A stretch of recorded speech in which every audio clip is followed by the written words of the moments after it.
un poco fue, perdón, se me Están avisando. interrumpe cuando comienza, Sí, cuando está grabado. comienza a grabar y le tengo que dar enter.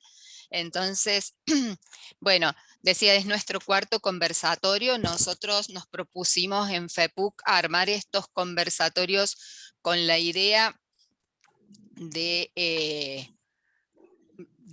pensar en relación a la próxima Conferencia Mundial de Educación Superior que será en 2022,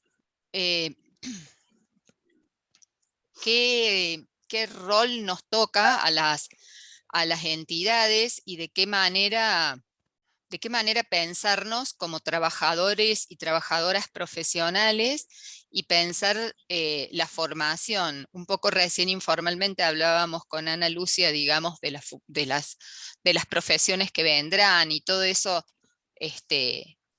nos inquieta, pero creemos que es necesario pensar todo esto para, para ya lo venimos de alguna forma viendo, y también es como nuestra obligación a hacérselo llegar a todos y a todas ustedes para que cada quien, cada institución pueda armar sus estrategias de cara a esto. También tenemos como una aspiración así muy grande, que es llegar a generar alguna mínima intervención para hacer llegar desde nuestras entidades latinoamericanas a esa Conferencia Mundial de Educación Superior.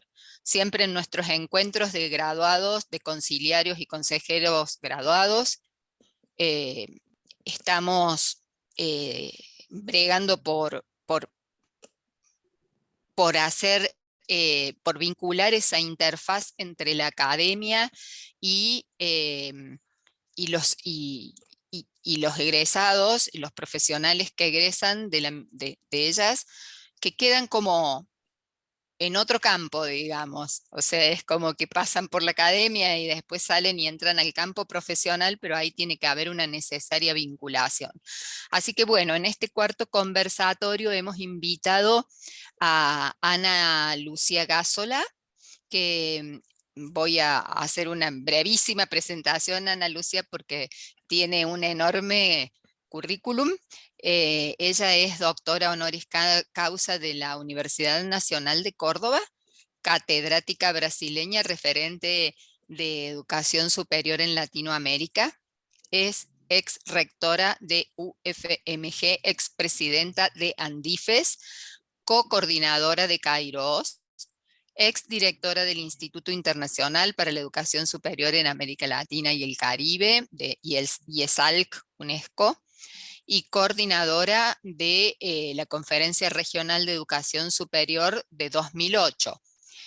Nosotros hemos tenido el gusto de tenerla con nosotros compartiendo el encuentro de consejeros y conciliarios graduados en 2018 que hicimos acá en Córdoba en el marco de la celebración de los 100 años de la reforma universitaria, donde también se realizó una conferencia regional de educación superior. Así que bueno, algunos y algunas de ustedes ya han tenido el gusto de escucharla y nos han hecho el comentario, le decía a Ana Lucia, de que qué bueno tenerla nuevamente con nosotros. Así que, bueno, en este caso ella nos va a hablar un poco de estas nuevas profesiones del futuro y bueno, yo me callo y te dejo, Ana Lucia, con todo gusto, eh, para que nos ilustres con todo tu conocimiento y con tu forma tan amena, amable y generosa de compartirlo. Gracias, Ana Lucia. Gracias, Nora. Mi abrazo fraterno a todas y todos. Tengo los mejores recuerdos de Córdoba, de la UNC, del gran amigo Hugo Juri, de Pancho, de todos ustedes, de Liliane, e de los momentos que passei em FEDUC quando me invitaram, e eu me passei um medo terrível, porque tinha que falar da questão profissional, e nem sempre, o que é um erro, nós de las universidades pensamos sobre isso. É muito curioso. É como se o mundo da formação e o mundo do trabalho fueran dimensões separadas. E, em verdade, e quanto mais cambia o mundo, mais isso se viene uma sólida verdade, temos que trabalhar juntos, buscar as convergências, pensar juntos em los cambios que são e vão a ser necessários. É muito curioso porque a Conferência Mundial de Educação Superior não ha incluído o tema de condições de trabalho. Incluso eu creio que em todos os documentos que hagamos na América Latina e el Caribe, devemos tocar nisso, porque a questão do trabalho, todos os profissionais, incluso em las universidades, é uma questão muito relevante e tem que ver incluso com os cambios em las condições de produção nesse momento, com o home office, com o trabalho sempre adiante da computadora, que é muito exaustivo. Temos que repensar regulações do trabalho e temos que pensar na série de coisas que me gostaria pontuar aqui. Mas eu queria ubicar a reflexão que vamos fazer em conjunto em la realidade que estamos vivendo hoje em todo o mundo. E essa realidade nos apresenta retos antes inimagináveis. Quem de nós, em enero do ano passado, poderia imaginar o mundo hoje? Nadie. Ninguno de nós. Quando se falava em la pandemia, parecia um vírus lejano, que quem sabe em 2, 3 meses, e aqui estamos mais de 1 ano e 7 meses depois, e todavia lejos de superar, não a pandemia, porque a pandemia vai ter seus efeitos por muitas décadas, pero superar por lo menos o momento de crise sanitária da pandemia, para depois poder rehacer as relações com novos paradigmas que se han evidenciado como necessários. Mais fortemente que em qualquer outro momento vivido por nossa geração, se viene necessário reflexionar sobre que sociedade queremos construir, que cambios há que processar com urgência en el presente, quais ações se hacen necessárias para conformar o futuro e criar suas condições de possibilidade.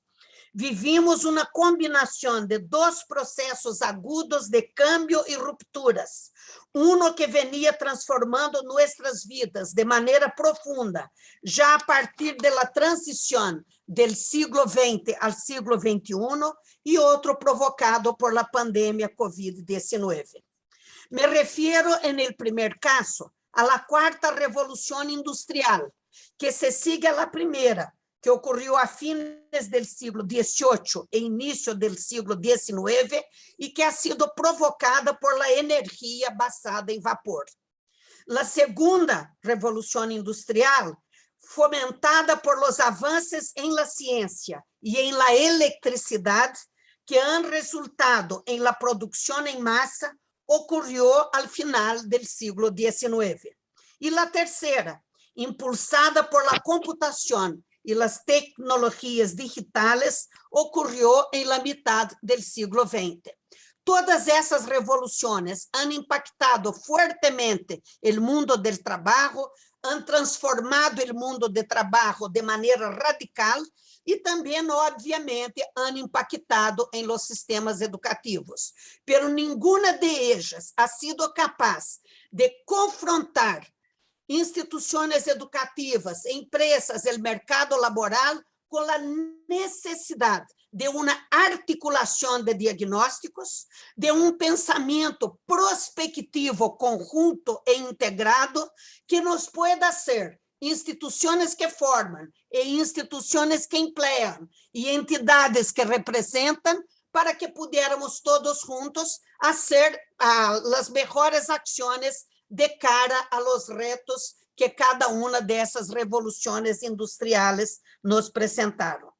Agora estamos em um momento de cambios tão profundos, tanto em las estruturas socioeconômicas e em nossas vidas, e, naturalmente, enfrentamos demandas distintas que vão impactar a los sistemas educativos. Essa quarta revolução industrial é período de expansão tecnológica, quizá mais radical que em qualquer outro momento da história, resultante do efeito combinatório. Essa é a diferença entre a quarta revolução e as anteriores. São cambios profundos e combinados. Há efeito combinatório de inovações, como a robótica, a inteligência artificial, Big Data, Internet de las Cosas, biotecnologia, novos materiais. Nós convivimos já com robôs, mapeio genético, impressão 3D. Com isso, já estamos convivendo, porque o futuro já ha chegado. Mientras tratávamos de abrir-nos a esses cambios, surge a pandemia do novo coronavírus. A pandemia quizá não haja produzido nada novo, pero ha acelerado cambios de paradigmas que se veniam desenhando, pero que han tomado sentido de urgência e han adquirido uma escala planetária. Creio que o cambio em escala é tal que chega a configurar uma transformação em la mesma natureza de los retos. Hemos sido confrontados como sociedades, indivíduos, instituições educativas, educadores, entidades, personas, com a necessidade, agora imediata e inevitável, de revisitar modelos e estratégias, não somente no campo educativo, sino em las variadas formas de interação social. Cambios que se desarrollavam de maneira mais ou menos rápida han adquirido uma velocidade assustadora e hemos tenido que abandonar nossas zonas de conforto como educadores, como trabalhadores, como seres humanos. Valores de la educação para o siglo XXI, impulsados por la quarta revolução industrial, que já discutíamos, pero implementávamos em marcha lenta, como adaptabilidade, criatividade, resposta a problemas, trabalho em rede e liderazgo, para mencionar uns poucos, han entrado en el orden del día como necessários a nossa sobrevivência. É nesse escenário, com o avião em pleno vuelo, que temos que fazer cambios para enfrentar as urgências de nosso momento, pero igualmente para mover-nos em direção a futuro caracterizado por indefinições e incertidumbres. En el corazón de ese tsunami estamos nosotros, gestores, docentes, trabajadores, empresários, entidades, sindicatos e grêmios. Claro que os estudantes são a parcela o segmento mais importante, porque los temos que formar para uma realidade cambiante. Cabe-nos, sem dúvida, ressignificar nossa ação desde a docência, a investigação e o mundo do trabalho, e desde a gestão, não só de instituições educativas, mas de empresas, de governos e de várias entidades e organizações da sociedade civil. E lo temos que fazer não somente de cara a tantos retos imprevisíveis que estamos enfrentando, como a los cambios acelerados en el mundo de la tecnología y del trabajo, que nos exigen metodologías innovadoras y una relación distinta con el estudiante y con el trabajador. En las últimas décadas, la educación pasó por cambios de paradigmas, de una educación centrada en la enseñanza para una educación con foco en los aprendizajes, de instituições educativas hechas para os professores, para aqueles que buscam a centralidade do estudante, de uma visão de esse estudante como objeto para uma compreensão de que ele ou ella tem que ser sujeito de seu próprio destino. E, em paralelo, cambio no rol del docente, de la docente, já não mais detentores de toda a sabedoria a ser transmitida.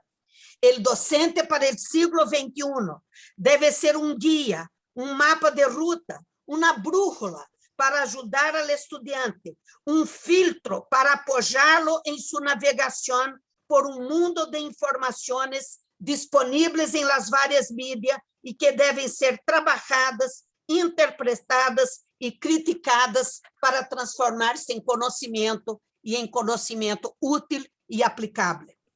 También el surgimiento de las nuevas tecnologías, ya no tan nuevas, pero aceleradamente cambiantes, de comunicación e información, tuvieron un impacto importantísimo en el mundo del trabajo y en el mundo de la formación. Entonces, lo que tenemos que enfrentar es un cambio más profundo, no solo en las instituciones que forman los profesionales, pero las instituciones que emplean los profesionales, las instituciones que representan a los profesionales. Y de ninguna manera vamos a tener éxito si esos tres ejes o esos tres pilares no se juntan para pensar los cambios y pensar las acciones necesarias para enfrentar esos cambios de manera productiva. ¿Qué innovaciones y cambios metodológicos tenemos que promover y adoptar en instituciones, entidades, gobiernos, empresas? El tiempo, por ejemplo, en la universidad, de las clases magistrales y expositivas está encerrado. Hay que dejarlo para atrás. Nuestras clases presenciales o virtuales tienen que cambiarse en espacios de interacción, y no solamente interacción interna a las clases y a los grupos de estudiantes con sus profesores y los demás trabajadores, pero espacios de interacción con el mundo del trabajo, con las políticas públicas, con las políticas de desarrollo sustentable. Todas essas dimensões têm que caber em um espaço social alargado, pero que mobiliza forças e interesses que são legítimos em sua individualidade, pero se têm que articular por el bem comum, por el desarrollo sustentable de nossos países e por processos libertários de crescimento e de crítica de cada indivíduo, seja estudante, seja maestro, seja trabalhador. Então, esses espaços de interação exigem novas práticas, não só práticas pedagógicas, mas práticas de diálogo, práticas de trabalho conjunto, prática de superação das fronteiras dos territórios. Não podemos mais, no momento de cambio tão radical que estamos vivendo, ter que enfrentar questões, por exemplo, de que os conselhos profissionais restringem a autonomia das universidades. Temos que estar juntos, temos que trabalhar juntos, temos que pensar juntos sobre os retos com os quais estamos confrontados, ou não vamos a ter êxito e vamos, em comparação às sociedades que lo puedan hacer com êxito, podemos agudizar mais todavia as brechas que nos separam do mundo mais desenvolvido. Então, o que temos que fazer, tanto em las instituições de formação de todos os níveis educativos, como em las empresas, como em los governos, como em las políticas de la sociedade civil, as ações, de la sociedade civil, temos que pensar práticas de formação e de trabalho que promovam o aprendizagem de competências, habilidades, destrezas, atitudes e comportamentos que preparem os alunos e os trabalhadores para as demandas do século XXI e de los siglos que depois vão vir. Essas demandas, agora, não são conhecidas, ou são parcialmente conhecidas. Então, de nada resulta manter o modelo anterior das instituições educativas de uma simples, sencilla transmissão do conhecimento que já existe. Estamos em la fronteira de lo sabido e de lo não sabido. E lo não sabido cada vez é mais incierto, porque cada cambio tecnológico e essa expansão acelerada e combinatória de cambios, todo isso nos põe perante um futuro que sequer podemos imaginar. O mundo pós-pandemia, ou por lo menos o mundo pós-crise sanitária da pandemia, o mundo da expansão tecnológica em processo, é mundo de desafios e possibilidades, não de seguridades. E claro que essa incertidumbre afeta de maneira radical a vida das pessoas e, particularmente, a dimensão do trabalho, a dimensão da interação social, do entretenimento, do lazer, da saúde, todas as dimensões de nossa vida estão sofrendo cambios demasiado abruptos e temos que estar mais preparados para enfrentá-los. As viejas crenças e hábitos já não nos servem para nada.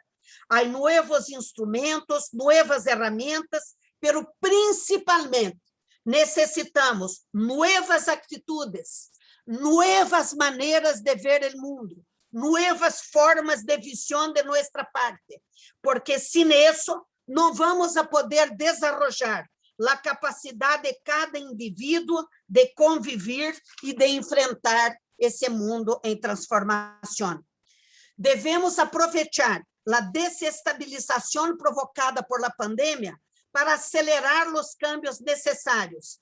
Caso contrário, estaremos todos a remolque de las transformações. E o sistema educativo tem que ser vanguardia, pero não lo es. Lo es en la investigación, pero no lo es en la enseñanza. Ningún docente que yo conozca, incluso yo, tenemos la capacidad de aplicar en la enseñanza, en la docencia, la misma curiosidad, el mismo espíritu proactivo. Perdón que se me cayó la cámara. Está bien, no te... ¿Ustedes me ven? Un poco Ahora. movida. Ahora te vemos cabeza abajo. Caramba. Pero Aquí. tranquila, ahí estás. Ya la Ahí arreglé. Estaba estás. haciendo la vertical. Sí, Sí, pero ahora me ven, ¿no? ahora perfecto, Ana Lucia. Ok. Sí, sí. Entonces yo decía que los docentes, nosotros, yo, somos mucho más avanzados, proactivos, inquisitivos, curiosos, inovadores en la investigación. Pero parece que llevamos a la clase lo más conservador de nosotros. Dicen que el mejor investigador es un profesor muy malo, pero tenemos que ser professores que investigam, professores que inovam, professores que trabalham sem medo de sair da zona de conforto e proponer uma interação com os estudantes que nos desplaça do lugar de poder, pero nos pone em um nível horizontal com o estudante para que podamos aprender juntos esse mundo novo que realmente há que aprender. Nenhum país se vai desenvolver se o sistema educativo não passa a promover essas novas habilidades e competências para o século XXI, a inovação educativa e a inovação no mundo laboral. Só os países que aceitam que o cambio é profundo e que exigem de nós novas visões, não somente novas ferramentas, pero novas atitudes. Como dizia Paulo Freire, salto em las consciências. Necessitamos isso para que podamos juntos, todos, trabalhar por el futuro. Também o empresário latino-americano e caribenho não é de lo mais progressista que há. A maioria prefere importar tecnologia, importar investigação, antes que trabalhar como sócios e aliados de los sistemas de produção de conhecimento. E hoje a grande moneda da sociedade são os conhecimentos, que tem que ser o conhecimento, tanto como a educação, bem público social. Tem que ser referente e disponível para todas e todos. E a situação das vacunas, não só do desenvolvimento de vacunas, como de distribuição de vacunas, é prova mais que suficiente que o conhecimento é dominado por los países hegemônicos e nós recebemos o que queda de las migajas para a periferia. Entonces, realmente, eso que ha quedado tan claro en la pandemia nos tiene que movilizar a outras formas de acção. Incluso pensando em la Conferência Mundial, não podemos, não devemos ter documentos de universidades apartados de documentos de entidades profissionais.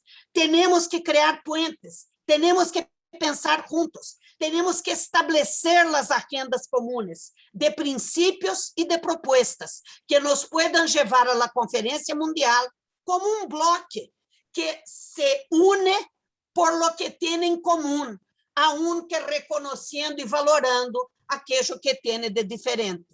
É óbvio que a mirada de uma entidade profissional não é necessariamente a mesma mirada do empresário ou do educador ou do reitor, mas se compartimos essas miradas, se buscamos convergir em aquilo que nos une, poderemos, como região, já então, periférica, pero fuerte e altiva, levar a la Conferência Mundial, não nossas demandas, pero nossos princípios, nossas decisões, nossas perspectivas para o futuro.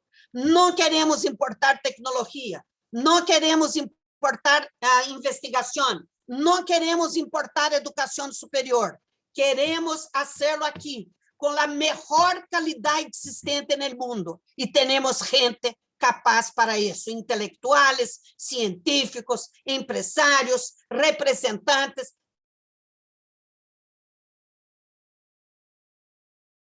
Buscar projetos regionais que nos permitam, com ventaja de bloque, enfrentar, e esse é o verbo, a outras regiões que se querem manter hegemônicas. E é óbvio que com o mundo em transformação, por exemplo, dizem que o 30% das profissões que vamos a ter em 2030 não existem todavia. Então, a incertidumbre é enorme. Vamos a formar para quê? Quem? Como? Em que? Não é mais a época dos contenidos, porque os contenidos cambiam com uma rapidez, porque se uno passara todos os dias, 8 horas por dia, para ler o que se ha produzido solamente no campo de la física em um ano, não íamos a conseguir, nesse ano, acompanhar todo o que se ha produzido em la física. Então, não temos chance como humanidade se solamente nos preocupamos com conteúdos. Nós sabemos que os conteúdos estão em processo. Não há nenhuma estabilização mais do conhecimento. O conhecimento é dinâmico e cada vez mais dinâmico. Então, temos que formar atitudes de crítica, reflexão, interpretação, de enfrentar a problemas, de trabalhar com incertidumbre, de saber trabalhar em equipos, de saber liderar e ser liderado, de ter boa escuta, de ter responsabilidade social. São atitudes, habilidades e competências que temos que formar, porque qualquer conteúdo que les passemos a los estudiantes em los 4, 5, 6 anos em que estão na universidade, quando o estudante se gradue, esses conteúdos já estarão superados. Temos que deixar de mirar a educação por el retrovisor da história. Temos que mirar adelante e formar para o futuro e não para o passado. E isso exige não só essa transformação curricular, de visão curricular, de currículo como meio para desenvolver habilidades e não como fim de transmitir conteúdos. É uma mudança radical que desplaça o professor de sua centralidade e lo pone no mesmo plano do aluno, pero não o plano no sentido de que o professor não tenha nada a contribuir. Tem muito a contribuir. Estamos submersos em informações que não sabemos se são boas ou malas, se são fake ou se são verídicas. O professor vai ajudar o estudante, mano a mano, e aprendendo juntamente com ele a transformar informação em conhecimento, como eu disse, aplicável e útil. E isso todos os dias, porque o conhecimento cambia todos os dias. Quem não se actualiza como professor ou investigador está morto intelectualmente e cientificamente. O mundo do conhecimento de aqui a 6 meses, pensemos em las vacunas. Com 9 meses, tuvimos vacunas de RNA, todas as vacunas que apareceram com diferentes plataformas tecnológicas. Por quê? Porque já havia conhecimento acumulado, mas havia investigação transformadora importante, capaz de assumir riscos para promover cambios, rupturas e saltos de qualidade. Então, o mundo das vacunas de hoje não é o mesmo mundo das vacunas de junho do ano passado, ou de outubro do ano passado. E daqui a ano, quem sabe que vacunas vamos a ter? Estou utilizando o exemplo das vacunas porque está tão cercano e tão importante para nós nesse momento. Mas o conhecimento cambia em uma velocidade assustadora. Por lo tanto, transmitir conteúdos é importante por el acúmulo de conhecimento que a humanidade tem, mas muito mais importante é filtrar esse conhecimento com a mirada do presente, haciendo prospecção do futuro. Então, o que vamos fazer em las instituições? Não há mais que reclamar. É impossível resistir ao cambio. E as brechas digitais que a pandemia ha revelado de maneira tão aguda têm que ser uma prioridade nossa. Em empresas, em entidades, em escolas, em universidades, temos que superar as brechas digitais, porque não pode haver desenvolvimento se nós estamos em uma distância tão lejana das ferramentas disponíveis a todas e todos em los países desenvolvidos. Naturalmente, que as universidades são instituições portadoras de futuro, porque são produtoras de conhecimento. Mas o conhecimento não se produz solamente na universidade, em institutos de investigação. O conhecimento também se produz na sociedade toda, incluso os conhecimentos de los pueblos originários, que muito importantes são, por exemplo, no campo da farmacologia. Temos que promover diálogo entre saberes, diálogo respetuoso, diálogo incentivador, para que nós possamos contaminar produtivamente e avançar no conhecimento. Eu me vou atrever a dizer-lhes que isso é uma investigação de profissões do futuro. Nesses últimos dias, pensando em nosso conversatório. E há profissões que não existem todavia, mas que uno já pode pensar em termos de tendências. A maioria de elas tem que ver com tecnologias de informação, muitas de elas. Outro grande grupo tem que ver com as condições de saúde e bem-estar das pessoas. Outras têm que ver com o contexto ambiental e todas suas implicações, câmbio climático, a questão hídrica, etc., etc., que temos que enfrentar juntos, porque como o vírus, o coronavírus, também a água não tem fronteiras, também os câmbios climáticos não reconhecem fronteiras, os que reconhecem fronteiras são as mentalidades que são mediocres e que não percebem que o mundo é nossa casa comum e que país vacunar toda a sua população não vai terminar com a pandemia. Ou nós vacunamos todos, ou cuidamos do mundo entre todos, que é nossa grande casa, ou estamos com destino muito triste adelante de nós. Mais que nunca, hemos sido confrontados com a necessidade de articulação entre o individual e o coletivo. E veem as tendências de profissões que eu encontrei e que me pareceram muito interessantes. Muitas delas são profissões que podemos agrupar com o nome de coaching. Não sei como se diz em espanhol, mas o coaching é aquela pessoa que te ajuda, te acompanha, te hace seguimento em campos distintos. Entonces existe el coaching en cuestiones de salud mental, el coaching empresarial, etcétera, etcétera. Yo creo que todo profesor tiene que ser un coach, porque eso es lo que tenemos que hacer. Pero vean bien, coaching de personas y de empresas, eso ya existe y va a aumentar. Coaching para la calidad de vida y la salud. Aí entramos com toda a telemedicina que já temos, todo isso, pero a medicina preventiva vai ser cada vez mais importante por os altíssimos custos do cuidado da saúde depois que a enfermidade já se ha instalado. Então, cada vez mais vamos a passar a sistemas de prevenção e esses coachings de saúde e de vida vão ser muito importantes. Coaching de empresas para mirar accountability e ética.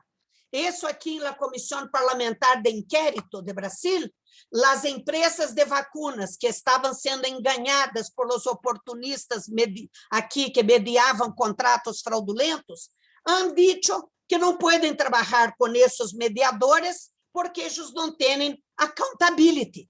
Cada vez mais as empresas vão ter que preocupar-se com transparência, com compromisso social. Isso também já existe, mas vai crescer. Então, coaching, nesses aspectos de ética, de compromisso, também vão ser muito interessantes. Outro que Lúcia, perdón, te interrumpo un instante. Quedarían alrededor de 10 minutos, ¿sí? Ok, para que sepas. Gracias. Estou terminando. Outro muito interessante que me pareceu, facilitador de tecnologia de informação, mediação de contratos e de conflitos. E o que mais me gostou, porque eu vou utilizar o que eles chamam de talker walker, el que habla e el que camina. Assim como hoje há gente que leva os perritos a passear por la calle, bueno, lo van a hacer isso com os viejitos como eu, que vivem solos. E cada vez mais, viejitos e viejitas vão a viver solos. E não em nossas sociedades, porque mantemos muito contato humano com a família. Pero aqueles que vivam mais vão a perder familiares e amigos. E se não têm uma estrutura de apoio com quem puedan falar, sair, passear, então eu já me apunto como cliente dessa nova profissão. Que me parece que eu queria dizer como observações finais, que podem hacer em conjunto as instituições educativas, as entidades de representação, as empresas, a sociedade civil. Em primeiro lugar, renovar, transformar os modelos educativos, diversificando-os. Formações técnicas, tecnológicas, diplomas de partes de cursos, cursos de corta duração, diferentes tipos de universidade. Todo isso é uma urgência e se lo estamos fazendo, temos que ser mais rápido. Segundo, trabalhar em conjunto para que entidades, empresas, governos e instituições de educação acompanhem a los cambios em conjunto, formulando os ajustes mientras uno camina. Ajustes em modelos, cursos, disciplinas, diplomados, etc. Em terceiro lugar, poner la apuesta em educação a lo largo de la vida, porque o estudante se diploma e sale ao mundo do trabalho e 3 anos depois está totalmente desactualizado e cada vez mais. Então, entre as empresas, as entidades e as escolas de diferentes níveis, temos que poner o foco em la educação contínua, em la formação contínua, virtual, presencial, híbrida, seja como seja. Formação em serviço em las empresas, formação por las entidades de representação, porque as entidades de representação hacen um puente entre o empleo e a persona e podem utilizar as instituições educativas para que esse puente se haga com transformação e de maneira produtiva. Também temos que trabalhar em la reprofissionalização. se nosotros no utilizamos instrumentos educativos en conjunto para reprofissionalizar los trabajadores, el desempleo va a aumentar mucho. Y con eso la angustia, la salud mental, el problema de suicidio, porque la gente no va a tener que hacer, no va a tener opción, no va a tener oportunidad. Entonces, la educación a lo largo de la vida, el proceso continuo de aprender a aprender, de desaprender y de volver a aprender, y de reprofissionalizar, tiene que ser una prioridad absoluta del triunvirato de instituciones educativas, entidades de representación y el mundo de trabajo. Y muy importante, en esa configuración, cuidar de la salud mental de trabajadores y trabajadoras, porque no es fácil sentirse inútil, sentirse ultrapassado, sentir-se desnecessário. Essa invisibilidade que vamos adquirindo justamente por los cambios tan grandes é um suicídio de pessoas, de famílias, de sociedades. E, finalmente, focar em la consolidação de destrezas e comportamentos de adaptabilidade, de criatividade, de capacidade de enfrentar os cambios. Essas são as necessidades que o trabalhador do século XXI tem que ter. E última sugerência, no mercado, poner foco no crescimento e transformação de los trabalhadores e trabalhadoras, cuidando de sua saúde física e mental, de su entretenimiento. As pessoas têm que ter tempo para descansar, tempo para suas famílias, tempo para lazer, tempo para a cultura e as artes. Todo isso deve ser promovido por instituições educativas, empresas, entidades, governos, porque é isso o que nos hace humanos e necessitamos de essas dimensões. Esse é o mundo do trabalho que estamos enfrentando e que vamos enfrentar. Podemos enfrentá-lo de duas maneiras, entendendo a los trabalhadores como protagonistas ou destinando-los a la posição de vítimas. Quero crer que nossos debates, nosso pensamento basado em valores de solidariedade, empatia e humanismo, nossa preocupação com nosso planeta, nossa preocupação com os outros, que tanto nos tocou, essas preocupações tanto nos tocaram, nesse período em que nos faltaram os abraços, quem sabe agora vamos a sair de isso valorizando mais todavia a parte emocional, a parte de interação, ao lado do cognitivo, ao lado da capacidade profissional, que não perdamos nunca nossa capacidade humana de vernos a nós e a los outros como aliados e não como inimigos. Esse é o mundo que nos toca enfrentar e espero que a pandemia haga surgir lo mejor de nosotros y no lo peor. Muchas gracias. Ay, muchísimas gracias, así, te aplaudimos. Mira, la verdad es que te voy a leer en el chat. Primero voy a decir que voy a leer lo que está en el chat, pero también si tienen preguntas pueden hacerlas por el chat, lo habíamos puesto al comienzo. Así aprovechamos el rico intercambio que se puede dar con la brillante Ana Lucia. Yo miraba las caras y realmente muchos asentían y sonreían cuando te escuchaban. Y bueno, me parece que me he resfriado yo también. Voy a leer. Después de muchas gracias, en fin. Y acá dice, un gusto y honor escuchar y ver nuevamente a Ana Lucia. Eso lo está diciendo No veo aquí el nombre, pero bueno, buenas tardes, bueno, ¿quiénes están? Buenas tardes, también se están presentando. Comparto plenamente lo que expone la doctora. Soy docente secundario y se aplica perfectamente estos conceptos. Muchas gracias por la exposición. Muy interesante. Excelente, doctora Gazzola. Gracias. Interesantísimo. Muy claros los conceptos. Su voz, una luz para la oscuridad en la que estamos transcurriendo. Gracias. Gracias a ustedes. Excelente exposición, doctora. Todos, gracias. Bueno, además de esto, acá hay una pregunta del ingeniero Zambelli. ¿Cómo analiza la velocidad y tendencia de la brecha entre los procesos informativos y los procesos formativos? Esa es una. Hace dos.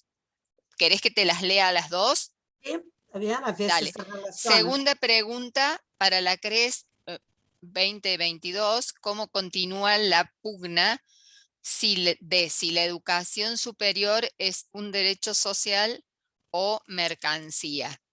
Quiero decir, perdón, antes de que vos respondas, que estamos contando con la presencia de profesionales de nuestra institución y también tenemos representantes de otras federaciones territoriales y disciplinarias del país, como por ejemplo FEPRA, que es de los psicólogos, tenemos AEPUER, que es de Entre Ríos.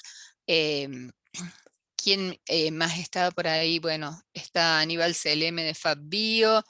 También tenemos la presencia del doctor Marcelo Mariscal, que es actual vicedecano de la Facultad de Ciencias Químicas de la universidad. En fin, tenemos un auditorio muy nutrido y que puede aprovechar muy bien esta situación.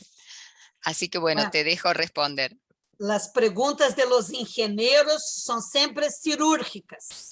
Ellos parecen médicos, porque van al punto, ¿no? Entonces, me gustaron mucho las dos preguntas, agradezco al ingeniero. Quiero decir lo siguiente, en primer lugar, educación viene del latín educare, que quiere decir conducir con dulzura. Es muy bonita esa palabra. E nos remete a las dos palavras que estão em sua pergunta, informação e formação. Educação não pode solamente informar, tem que formar. E formar exige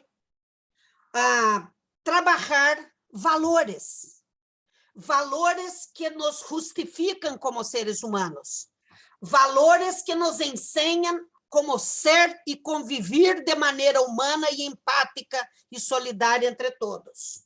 Pero também necessitamos informar. Então, al educar, temos que conduzir com dulzura cada estudante, mano a mano, por um universo de informações de diferentes grados de qualidade. Então, temos que someter em conjunto, por el diálogo, por la discussão, por el debate, por el contrapunto, temos que someter essas informações a filtros de qualidade. Pero uma informação não é uma verdade absoluta. Temos muitas verdades. Não é que a verdade é uma sola. A verdade também se hace como um consenso. Pero não pode ser verdade si se niegan las evidencias de la realidad. Entonces, informar tiene que pasar por el filtro de la realidad de las evidencias. Y ese filtro solo lo adquiere el estudiante si nosotros también lo tenemos. Nosotros, los docentes, los profesionales, porque tenemos que aprender a criticar, a interpretar, a reinterpretar y no aceptar algo como verdade absoluta de maneira ciega. Então, a informação é fundamental, mas tem que ser trabalhada, interpretada, filtrada, e é componente importante da formação. Pero a formação vai muito mais allá da informação, porque aí se trabalham comportamentos, valores, tolerancia, respeto, etc. Entonces, educación tiene que combinar esas dos cosas. Y para formar el ciudadano pleno, la ciudadana plena, tenemos que trabajar en esos dos niveles. Hoy, más importante que cualquier cosa, es trabajar con los estudiantes sus habilidades en la convivencia, en los aprendizajes cambiantes y en el enfrentamiento de problemas, con empatía y solidaridad. Eso es más importante que pasar contenidos, porque los contenidos él va al doctor Google y agarra ahí a todos los contenidos sin problema, como yo hice con las profesiones del futuro y me he divertido mucho, viendo todas las cosas que uno podría hacer. Pero ¿dónde vamos a aprender a ser coaching? ¿Dónde vamos a aprender a mediar contratos con ética y con accountability? ¿Hay algún currículo para eso? No. Son las actitudes del debate, de la crítica, del confronto, de las estrategias inovadoras de educación que van a formar essas habilidades y competências. E são os valores que formam comportamentos. A outra questão que puso usted sobre a Conferência Mundial e essa oposição entre educação como um bem público social, um direito universal, e educação como mercancia. Supe hoje, por um amigo com quem estamos trabalhando muito, junto com Hugo Juri, Pancho Tamarito e tantos outros, supe hoje que o documento em português se diz OCDE, não sei a sequência da sigla em espanhol, a Organização dos Países Mais Avançados. A OCDE ha hecho um documento para a Conferência Mundial. Empieza con lo siguiente: educación es un bien global, es un servicio a ser ofrecido y tiene que entrar en las reglas mercantiles. Estoy diciendo con mis palabras, pero ese es el sentido. No tengamos ilusión. Yo fui de UNESCO.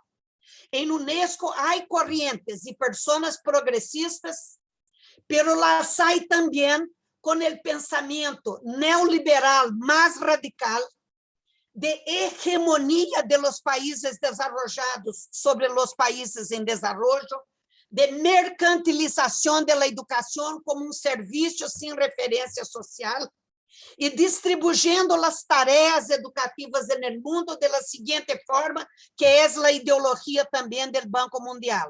Los países desarrollados exportan educación superior e investigación a los países en desarrollo. A nosotros nos toca importar, exportar commodities, nuestros fierros, nuestros metales, nuestros bienes minerales, petróleo, lo que sea, y recibir essas mismas commodities já trabalhadas. E, por outro lado, segundo eles, nos toca poner foco exclusivo em la educação básica, alfabetização, etc., e importar educação superior e produção de conhecimento. É óbvio, e eu he sido secretária de Educação Básica em minha província por 4 anos, é óbvio que a educação básica é uma urgência emergência. É de aquelas que, quando uno entra no hospital e vão saber se tu necessitas urgência, emergência ou te vas a necrotério, te dando uma pulserita colorida. Bueno, a pulserita del bracelete de la urgência, emergência absoluta está com a educação básica. Pero não la vamos melhorar se não temos universidades buenas, formação de docentes, trabalho integrado a las comunidades e ao mercado laboral. E tampouco vamos a ter boa educação se não produzimos conhecimento, porque a educação se alimenta do conhecimento produzido e só dá saltos com conhecimentos novos. Então, todo está interligado. Então, é verdade que há conflito entre os conceitos de educação como mercancia e educação como bem público, social e direito universal, dever de los estados, responsabilidade de todas e todos, de las famílias, de los docentes, de los estudiantes, de los trabajadores, de los empresários. Pero não é uma mercancia, porque educação es el pasaporte para el futuro. Educación es el camino que tenemos para hacer un proceso civilizatorio. No hay proceso civilizatorio sin educación. No hay liberdad sin pensamiento crítico. Por eso la autonomía de la universidad es importante. No para agradar a las corporaciones que están en la universidad, pero porque no se produce conocimiento a no ser en libertad. Galileo Galilei, cuando fue preso y tuvo que renegar de sus descubiertas científicas, lo tuvo que hacer porque lo iban a matar. Pero cuando caminó para su casa, dijo en voz bajita, pero la tierra es redonda.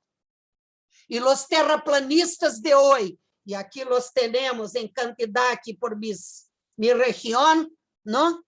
Espero que en Argentina no. Los terraplanistas de hoy saben que el proceso educativo es libertario, saben que la educación es un proceso civilizatorio. Fue la educación que nos trajo hasta aquí como humanidad. Y tenemos que defender la educación como derecho, porque es un derecho fundamental, absoluto y relativo. Porque si nosotros tenemos educación como un valor, y él es objetivo 4 de las ODS, también sabemos que educación tiene un valor relativo. Es un derecho fundamental en sí y es la condición para que podamos conocer, imaginar y luchar por los otros derechos. Gente sin educación ni sabe que tiene derechos. Entonces, educación es un valor absoluto y relativo. Es condición de posibilidad de una sociedad civilizada basada en derechos fundamentales. Yo no tengo ninguna duda que la UNESCO va a hacer todo para reforzar la dimensión mercantilista. Por esto estoy insistiendo en todas las webinars sobre la Conferencia Mundial de que participo. Y como es funcionaria de UNESCO, pero siempre profesora, eso es lo que me define. No el periodo en que yo trabajé aquí o allá. Yo soy educadora y como educadora quiero contribuir para conducir con dulzura a cada uno y a cada una para essa nova visão que é necessária a nossa sobrevivência como humanidade, como sociedade e como planeta. Espero que haja contestado. Acepto tréplica. Sí, gracias, Ana Lucia. Hay más preguntas acá. Bueno, Sí. Patricia Timpanaro dice, muchas gracias, excelente disertación, muy positiva, y dice, hay un tiempo para todo. María Álvarez, gracias, muy buenos aportes para pensar y reflexionar, y el doctor Mariscal también dice, excelente, y dice, me gustaría una reflexión sobre el impacto de las nuevas tecnologías, inteligencia artificial, big data, robótica, etcétera, en la disminución del trabajo. Essa é uma questão interessantíssima e muestra, por isso, aquelas profissões que são as tendências do futuro estão sendo imaginadas em aqueles términos. Porque, sem nenhuma dúvida, há tarefas que os robôs vão fazer em qualquer nível laboral. Sem dúvida, vamos estar trabalhando com Big Data, com os algoritmos, já estamos. Isso vai ter um impacto monumental em todas as profissões. E, incluso, em um primeiro momento, podem deixar-nos muito angustiados com a ameaça de desemprego. Pero não há como um robô ser coach. Não há como um robô sair a passear comigo, por exemplo, e passar-me uma dimensão afetiva que não estou tendo porque estou sola, angustiada, etc. Não há como fazer mediação ética. A ética é uma dimensão da humanidade. Só nós podemos romper a ética ou estabelecer a ética como parâmetro vital. Então, há um conjunto de profissões que vão surgir dessa nova realidade. Por exemplo, vamos a ter mais tempo para fazer. O home office ha demonstrado isso. Se uno trabalha desde a casa, tem mais tempo para a família, e a vezes incluso se angustia por isso, não? Porque demasiada convivência. Também há momentos que tem suas dificuldades, pero seguramente vamos a poder ter mais tempo. E que vamos fazer com esse tempo? Como vai ser a vida com mais tempo fora do trabalho? Como vai ser nossa saúde mental para readaptar-nos ou adaptar-nos a esses cambios, incluso de gestão de tempo? Essa é uma boa profissão para o futuro, gestão do tempo. Quem vai ser isso? Uma máquina? Só algoritmos que se vão aplicar a todas as pessoas indistintamente. Há uma dimensão de individualidade, há uma dimensão de especificidade que é a prova mesma de nossa humanidade e que exige interação humana. Então, por esse campo de essas tendências, eu creio que vamos a criar novas profissões, alternativas de trabalho, alternativas para gestão de cultura, gestão de tempo, gestão de saúde. A palavra de ordem no futuro quizás seja gestão, porque vamos a ter que enfrentar tantos cambios que vamos necessitar aprender a conviver com eles e a sacar o melhor de eles. Então, sim, sem nenhuma dúvida, há riscos nesse mundo novo, pero há também muitas oportunidades para novas modalidades de trabalho e de vida que, quizá, nos puedan ajudar. Quando surgiu a máquina a vapor, houve pânico generalizado que o homem não ia mais. Que iam nascer aqueles que trabalhavam com cavalos, quando surgiu a máquina a vapor. Quando surgiu a eletricidade, que iam nascer os que trabalhavam em cenários que não faziam parte desse mundo. Como transformar o espaço doméstico por la eletricidade, o espaço de cuidado da saúde, o espaço público e urbano com os coches, os carros, os caminhões, etc. Cada vez que se produz um câmbio radical, nós todos nos angustiamos, temos medo ao câmbio e temos medo de nos tornar inúteis e invisíveis. Pero sempre criamos novas formas de visibilidade e de utilidade. Temos que pensá-lo juntos para poder avanzar en esos nuevos campos. Bien, excelente. Mónica Moltracio dice que mencionaste la velocidad con la que surgen los cambios y si se podría pensar que el tiempo como lo conocemos se modificará. No sé si, bueno, yo tengo una curiosidad muy grande quando alguém diz que tem como uma antecipação de eventos, aí vêm aquelas teorias de los loops, não? E que os tempos se repitem. Eu já tenho uma curiosidade bastante grande sobre isso, mas aí temos que falar com os físicos e os demais de los campos de la ciência para pensar um pouco sobre isso. Eu quero falar do campo das humanidades, desde onde me ubico eu, que sou professora de literatura, mas ao mesmo tempo como gestora. Eu creio que o tempo não cambia, mas cambia nossa visão e nossa experiência do tempo. Isso, sem nenhuma dúvida, vai cambiar e muito. Observem uma coisa, por que parece que o tempo passa mais rápido quando somos mais viejos? Porque para os niños, eles entram em um coche e sabem que vão estar aí por 2 horas e de 3 em 3 segundos perguntam aos padres, já chegamos? Já chegamos? E já é. Não conseguem pensar quando é seu cumpleaños, estão todo o tempo, quando é meu cumpleaños? Então, a relação do niño com o tempo é muito distinta da relação do adulto com o tempo. Quizá porque o niño tem todo o tempo por adelante e nós a cada ano vamos tendo porcentagens mais chicas de tempo de nossas vidas que nos queda. Então, nossa relação com o tempo cambia a lo largo da vida e cambia a lo largo da vida histórica das sociedades. Antes, não havia carro. Então, para viajar de algum lugar para Londres, já na Inglaterra, eram dias. Eu me acordo da preparação que era aqui em Brasil. Minha cidade natal está a 250, mais ou menos, quilômetros de Belo Horizonte. É a cidade onde ha nascido Pelé. Então, você vê que importante sou conterrânea de Pelé. Quando veníamos a Belo Horizonte, era preparo. Se hacían as comidas, porque não havia lugares para parar e comer.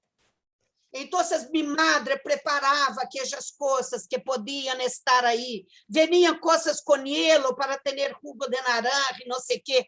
Tardava horas para chegar de Três Corações a Belo Horizonte. Era viagem. Havia que quedar-se muitos dias, porque de nenhuma maneira podias ir e volver com 2 dias de intervalo. Hoje, vou e vuelvo a minha cidade, salgo às 6 da manhã, estou já às 9:30, hago o que tenho que fazer, me vuelvo às 4 da tarde, às 7:30 estou em minha casa.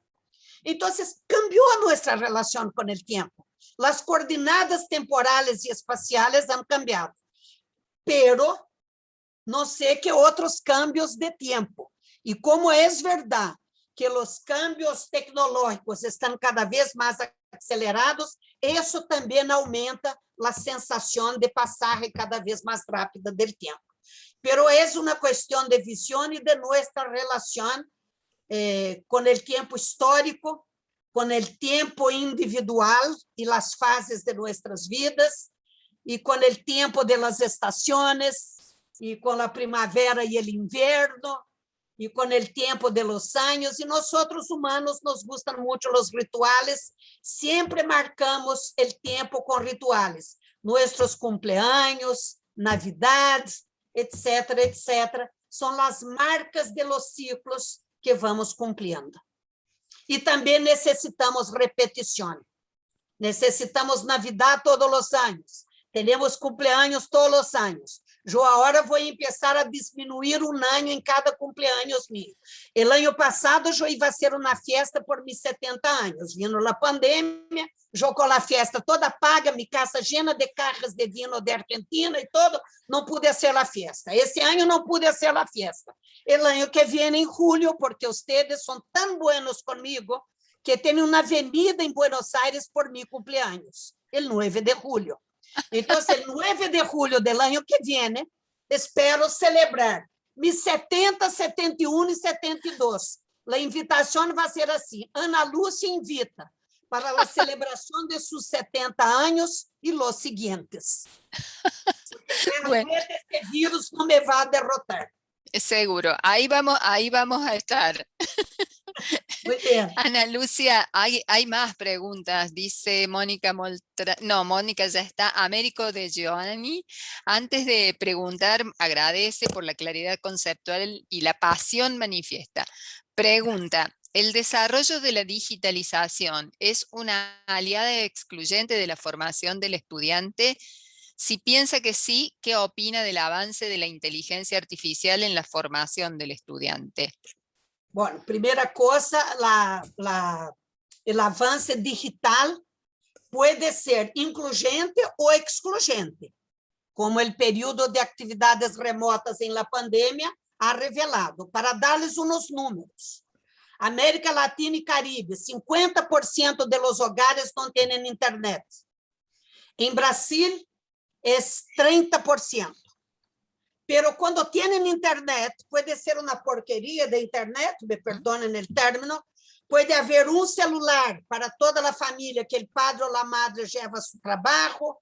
Então, aún esses que têm, o acesso é muito precário. Então, a brecha digital é profundamente excluyente. E uma emergência pós-crise sanitária seria pacto regional para superar as brechas digitais. Essa é uma questão. Se superadas as brechas digitais, as tecnologias podem ser incluyentes. Permitem, por exemplo, que hagamos o que estamos fazendo agora. Podemos, sim, desplazar-nos de nosso hábitat e com um custo muito reduzido ou inexistente, podemos dialogar. Isso nos abre um campo de intercâmbio e de interação que antes não teníamos. Se não tivéssemos as tecnologias digitais, íamos estar todos loucos com a pandemia.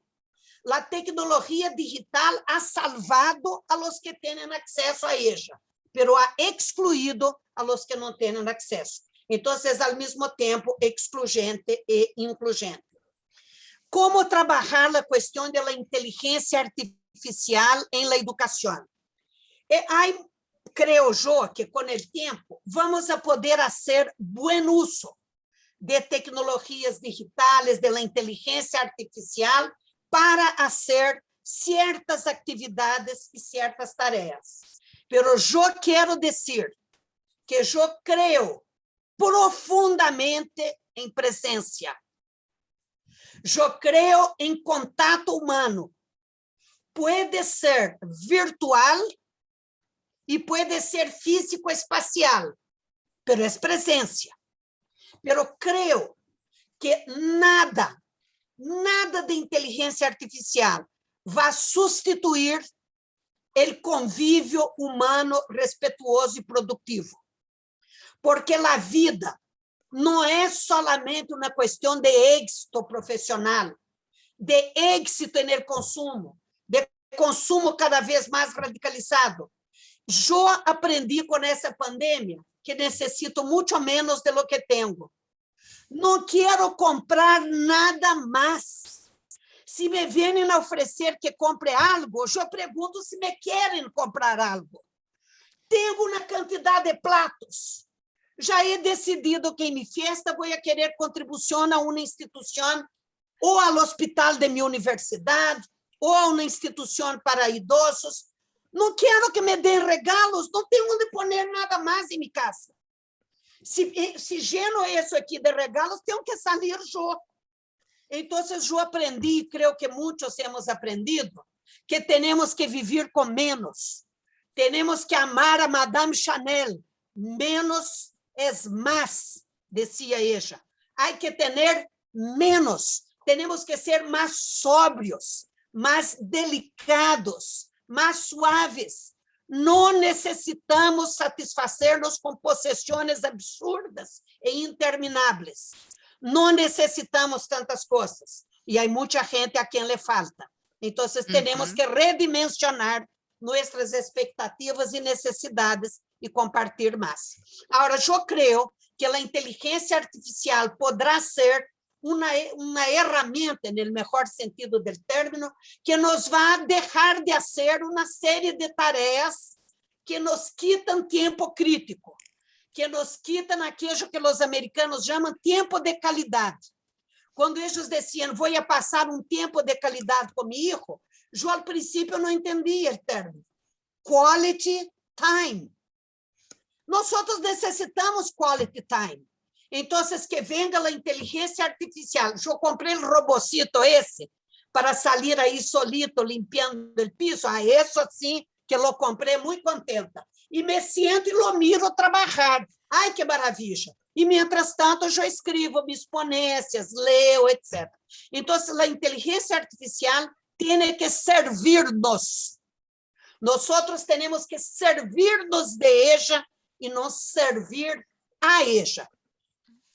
Então, creio que com isso vamos por bom caminho se reflexionamos sobre a funcionalidade e as necessidades humanas nesse mundo com inteligência artificial. Bueno, excelentes reflexiones. Había quedado una pregunta del comienzo, cuando vos empezaste a hablar de los nuevos valores y estrategias en educación y en trabajo. Alguien no alcanzó a escuchar bien el rol de los docentes en los nuevos tiempos. Creo que era en la parte donde hablabas de pasar de centros de enseñanza a centros de aprendizaje, etc. Eu dije que o sistema educativo ha cambiado, a educação ha cambiado de paradigma. Teníamos antes uma educação de enseñanza. O professor se parava aí, ensinava, ele que quisera aprendia, ele que não aprendia era seu problema, não era problema del professor. Hoje não. Hoje o paradigma é um paradigma de aprendizajes.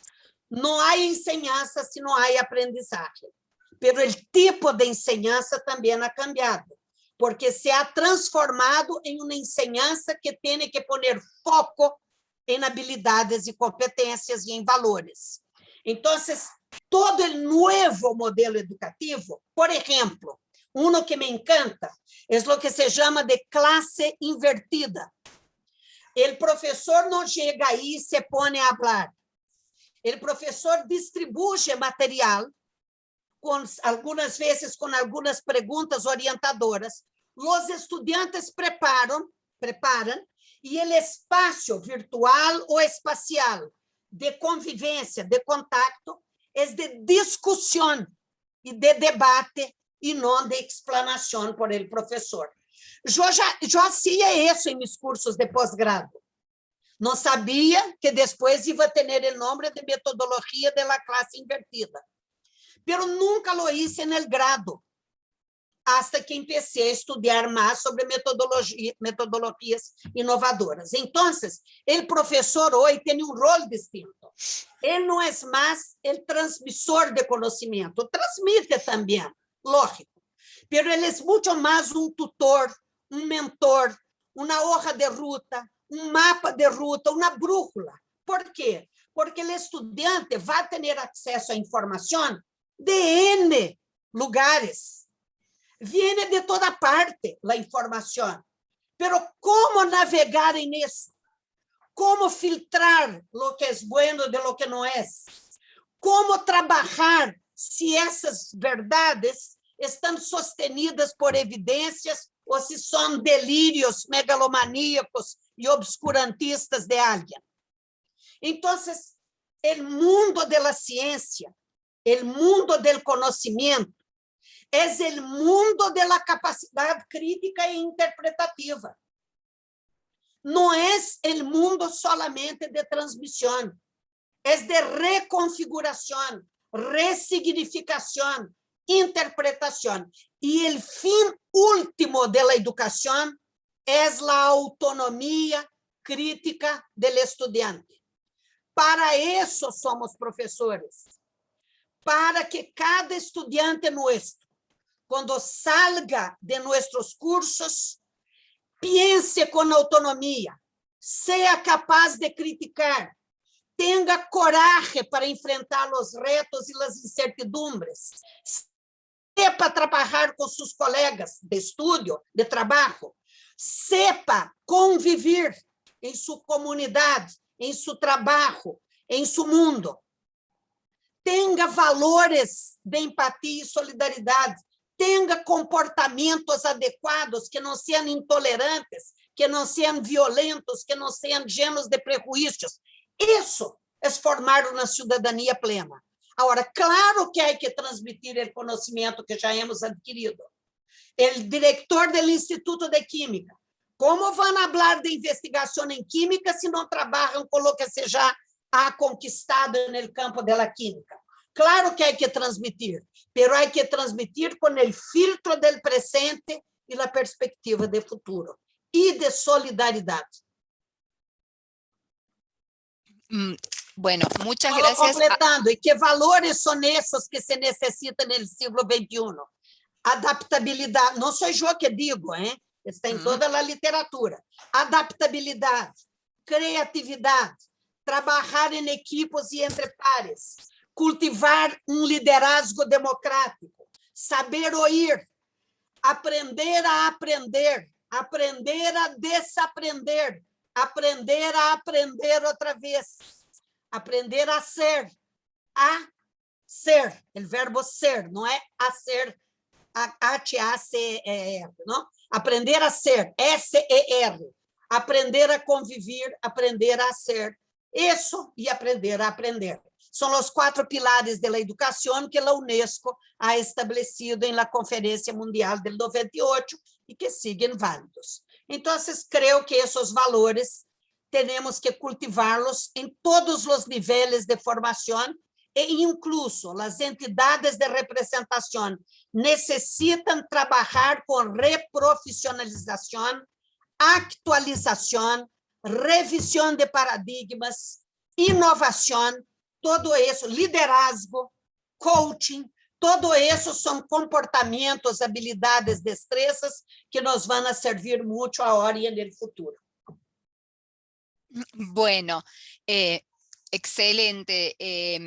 Acá Aníbal Seleme dice: felicito a Ana Lucia por su valentía al expresar el verdadero dilema en que se encuentra el mundo y el destino de toda la educación, especialmente la universitaria. El ingeniero Zambelli de nuevo, bueno, también felicita por la claridad y el coraje y dice que emociona y moviliza. Excelente, excelente. Muchas gracias por tan claros conceptos y estoy llegando a las últimas preguntas. Dice María Álvarez: esta aceleración que vive el mundo, ¿cómo podrá parar? Las nuevas tecnologías producen aceleración. ¿Cómo ocurrirá la desaceleración? Eu creio que não vai ocorrer uma desaceleração das tecnologias, pero creio que poderá ocorrer uma desaceleração de nossas vidas individuais quando incorporemos tecnologias que nos permitam não fazer certas tarefas e que, por lo tanto, nos dêem o tempo de cultivar outras dimensões de nossa humanidade. Entonces, creo que la aceleración es inevitable. Creo que el avance tecnológico es inevitable. Y creo que su combinatoria es también cada vez más inevitable, ya está ocurriendo, ¿no? Pero creo que nosotros, volviendo a quien preguntó del tiempo, nosotros vamos a crear nuevas relaciones con el tiempo.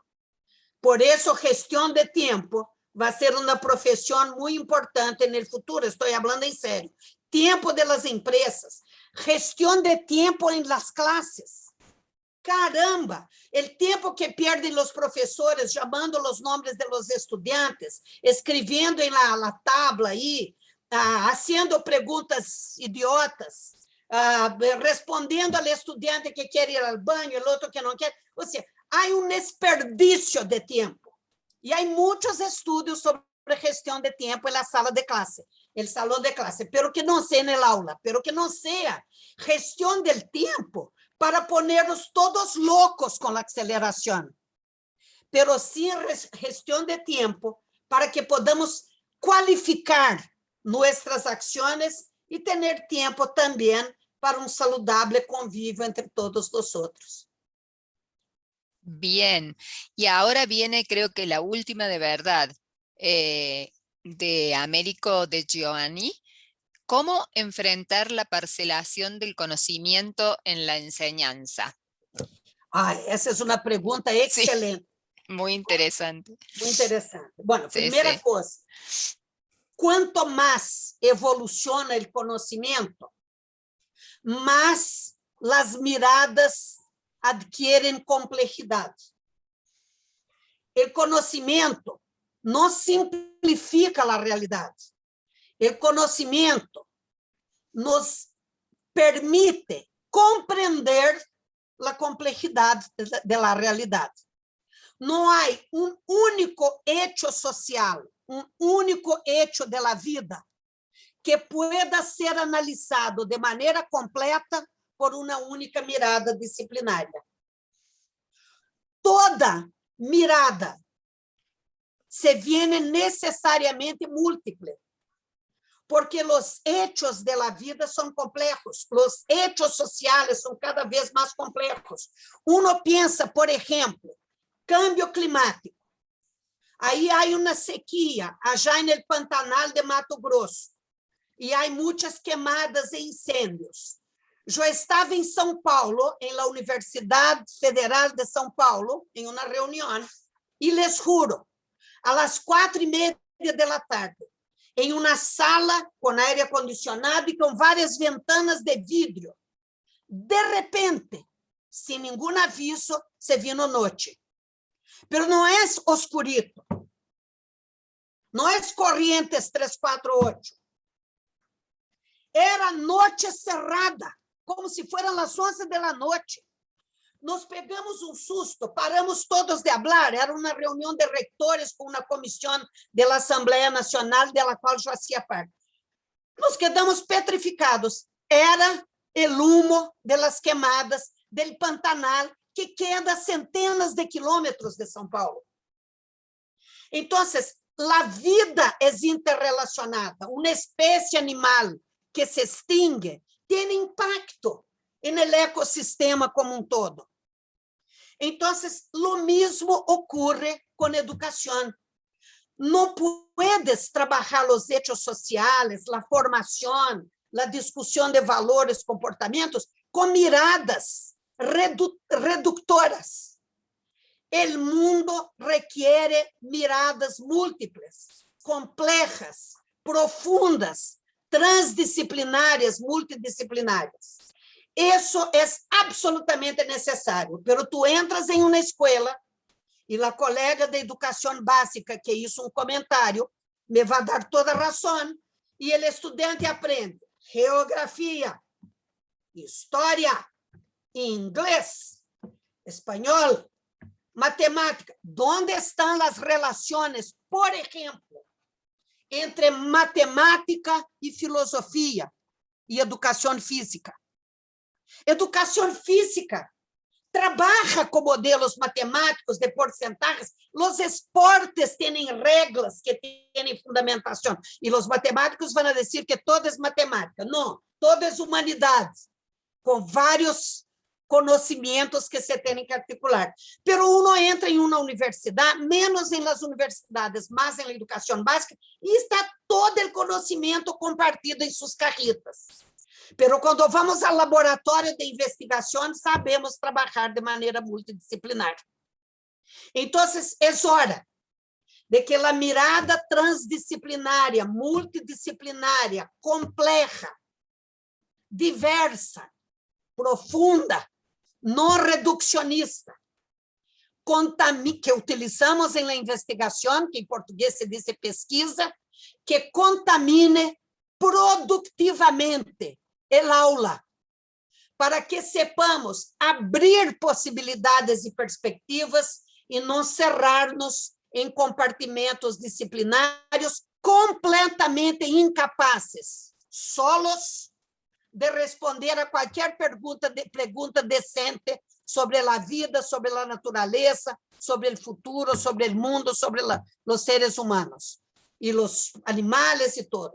Nada no mundo hoje pode ter respostas sencillas ou unidisciplinárias. Então, temos que revisitar nossas instituições educativas em todos os níveis e mudar a mirada para poder trabalhar com habilidades e competências. Pero a mirada tem que cambiar.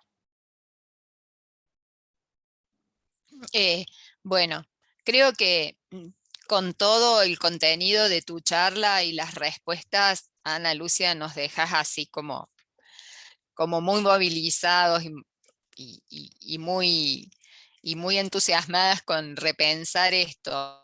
Ay, de algún modo uno se pregunta por qué no pasa, digamos, porque hay cosas de estas que se vienen diciendo de antes, pero bueno. Essa é uma observação muito importante. Não passa porque as élites, a las élites e a los governos não les conviene abrir mão de suas hegemonias. Não passa porque muitos de nós docentes compartimos interesses hegemônicos. Queremos estar em nossos espaços de privilégio. Não passa porque nos faltam projetos de nação e não projetos de permanência para sempre nos governos. Não passa porque nossas élites são colonizadoras, coloniales, e não querem realmente um pueblo com capacidade crítica e, por lo tanto, contestador y defensor de derechos.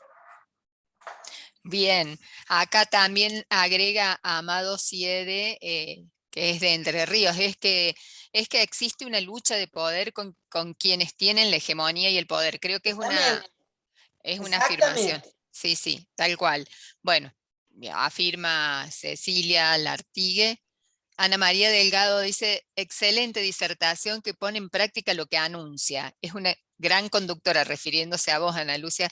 Muchas Es una gracias. gran conductora con dulzura. Felicitaciones y muchísimas gracias Gracias, por muchas gracias. compartir Creo su que saber. somos todos. A veces no sabemos cómo hacerlo, pero en el fondo todos queremos lo mejor para nuestros estudiantes. Así es. Y para nuestros trabajadores también. Claro, porque los estudiantes son los trabajadores de Claro, mañana. claro. Bueno, creo que en honor al tiempo estamos llegando como al final. Uno se quedaría horas escuchándote, la verdad. Y claramente, bueno, te vamos a comprometer para alguna otra Con mucho gusto. participación. Yo ya me siento en casa con FEDUC. Estoy en casa. Ay, qué linda, qué linda. Gracias, gracias, Y gracias. cuando vaya ahí, quiero comer asado y zapallitos rellenos. Bueno, asados, zapallitos rellenos y el 9 de julio festejamos Sí. todos tus cumpleaños. Bueno, les agradecemos a todos, en especial a Ana Lucia. Ya no tenemos forma, digamos, pero vuelvo a decir lo del principio, tu enorme generosidad en compartir tu conocimiento, tus reflexiones y lo que me parece que es como un modo de vida para vos. Así que, y a todos y a todas quienes se conectaron y mantuvieron el interés por esta charla. Enorme, enorme agradecimiento. Aquí están preguntando si la charla queda subida. Sí, va a quedar en la página de FEPUC. Siempre quedan y están las anteriores, los conversatorios anteriores para quienes no pudieron estar, están allí.